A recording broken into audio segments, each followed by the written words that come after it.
episode 4, the best thing they did, like in this entire episode, was introduce this female demon character.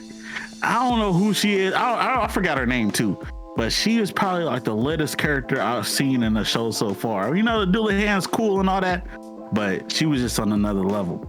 My boy Rio's water, she was fire. You know, Rio was supposed to have the advantage this whole fight, but as Rio is known for, you know, what Rio does is get bodied all the time by somebody stronger than him.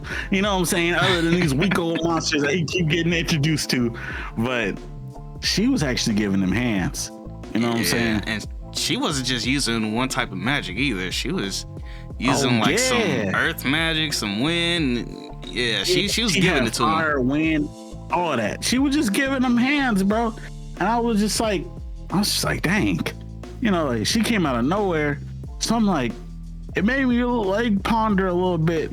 I was like, how is this town still here? Because everybody in this town is sorry. So is there something going on? Is there a special type of summoning you had to do to get her to pop up or something? Because this whole town would have been wiped out if she would have showed up any time before Rio got there.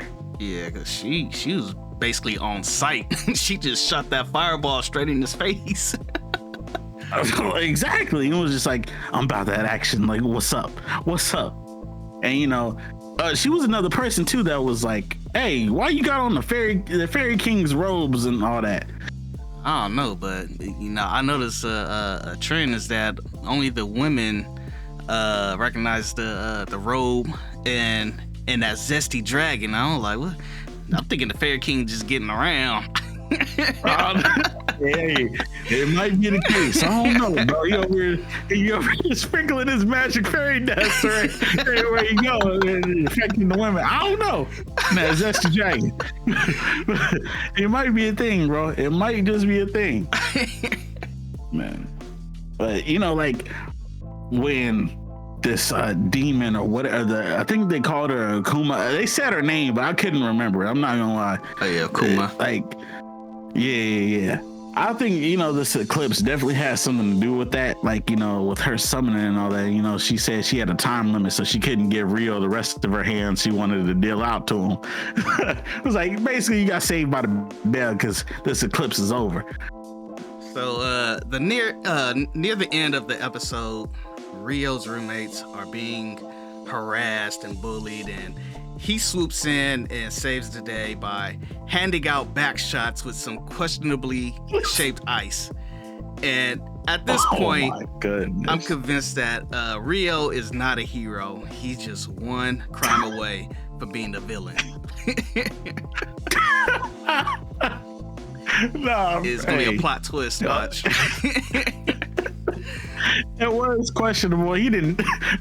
Hey, you might be right. He might be on that villainy real soon because he didn't say a word. He just gave him quick back shots. He was like, "Yeah, I'm here."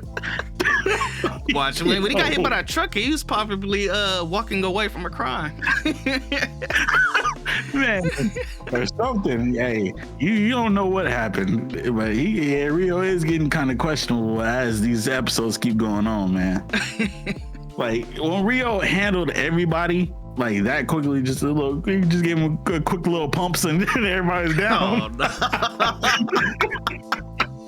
He just went over to the leader and was just like, bow, right in the side, just punched him right in the side or whatever. Hit him real quickly. He was just down for the count. He threw up and everything, got that morning sickness. No. Let me chill. Oh, no.